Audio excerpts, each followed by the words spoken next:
Today I want to find out if I can sous vide while camping.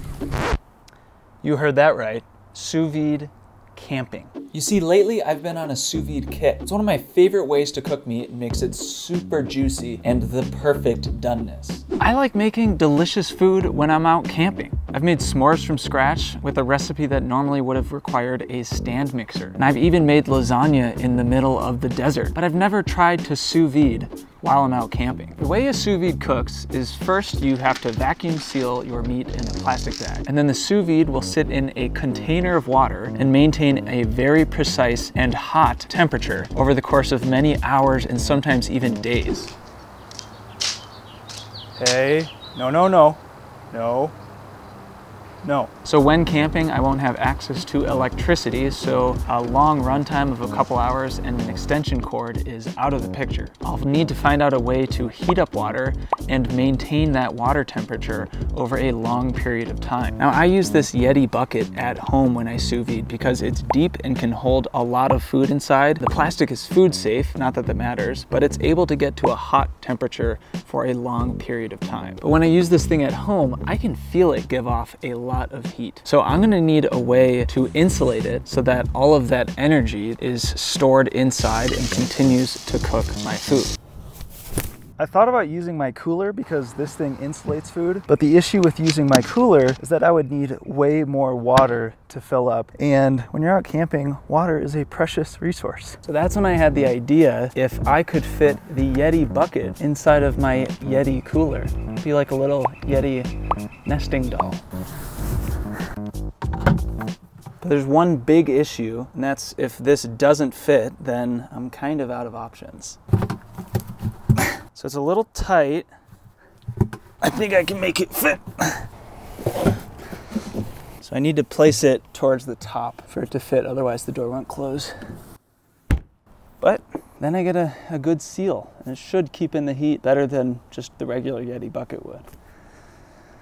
First, I'll need hot water, and because I expect the water to lose its temperature, I'm gonna heat this up higher than I normally would for the sous vide recipe. For a steak of this thickness and a medium rare to rare cook time, I'll want about 2 hours of cook time. To track the steak's temperature, I bought this thermometer that I can operate while the cooler is completely shut. For the steak, I'm gonna keep things really simple with just salt and pepper on both sides. And into the bag it goes. I'm gonna do my best to get all the air out. I don't have a vacuum sealer. Ziploc bags work in a pinch. So I'm running into a little issue. I just got the water boiling and I've taken it off, and the issue is that boiling water is really hot. There's no surprise there, but it's way hotter than I need it to be to sous vide a steak. If we're going by the book, and if I was doing it inside, I would have the water temperature around 120 to 130 degrees. But as you can see here, I just took the water off of the burner and it's closer to 200 degrees. So do I risk it and think it will lose heat fairly quickly in the YETI and have a higher temperature to start? Or do I try to remain that perfect cooking temperature that I'm looking for if I was doing this in my own kitchen and start with a lower water temperature?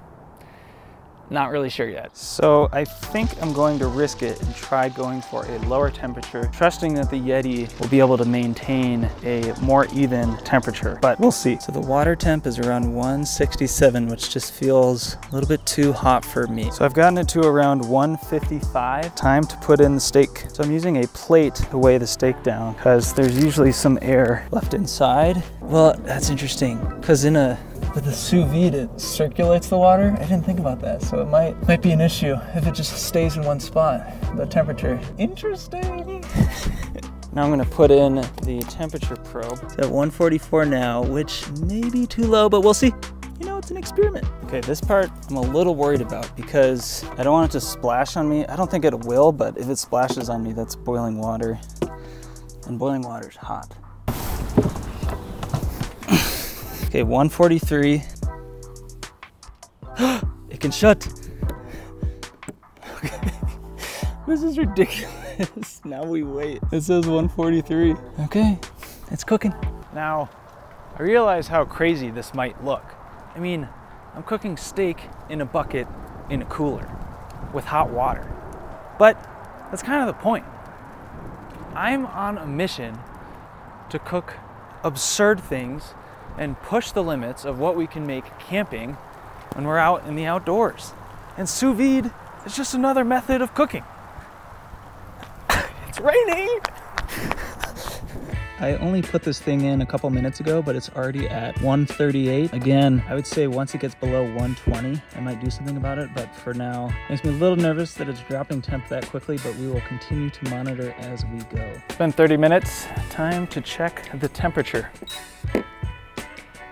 128. Hey, that's good. Good temperature. So that means it's maintaining temperature pretty well. It's only dropped about 6 degrees in the last 30 to 40 minutes, so I'm pretty pleased with this result. Still a little bit nervous about the immersion part of a sous vide, but we'll just have to wait and see. At this point of cooking, I was feeling so confident, I even went for a bike ride. Woohoo!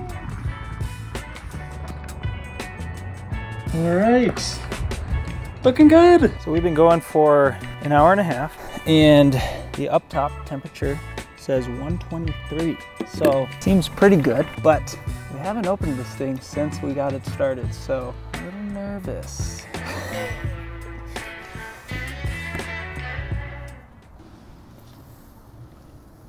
Ooh, okay, right away, I can feel how warm it is in there. So I think the YETI did a great job of insulating it. Wow, it's like feels like a sauna. You're opening the door to a sauna. I'm gonna take the probe out. The end dripped in water, so that makes me feel like it was working. And yeah, I mean, it's a bucket and a cooler. Steak out, it looks okay. So to cook this, I'm gonna give it a simple sear. The steak feels warm. It feels like it's been cooking, which is great. I'm gonna probe the inside of the steak to see what temperature it really is before I throw it on the cast iron. And I'm also probing for likes and subscribes. So if you like this video, be sure to give it a thumbs up, subscribe. Thanks. Okay.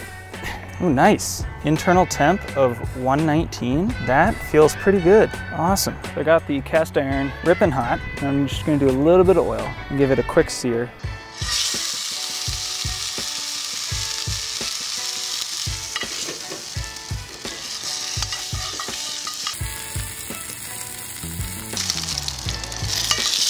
Oh yeah, look at that. Nice sear. I'm just gonna let it rest. Oh, you guys love this. This is like the best part of meat videos on YouTube.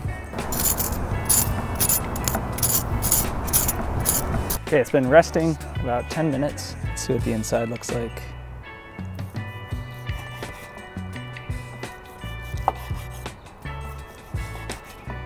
Oh yeah, that is an amazing doneness. Medium rare. So I am beyond excited for this. It just looks delicious. Let's see how it tastes.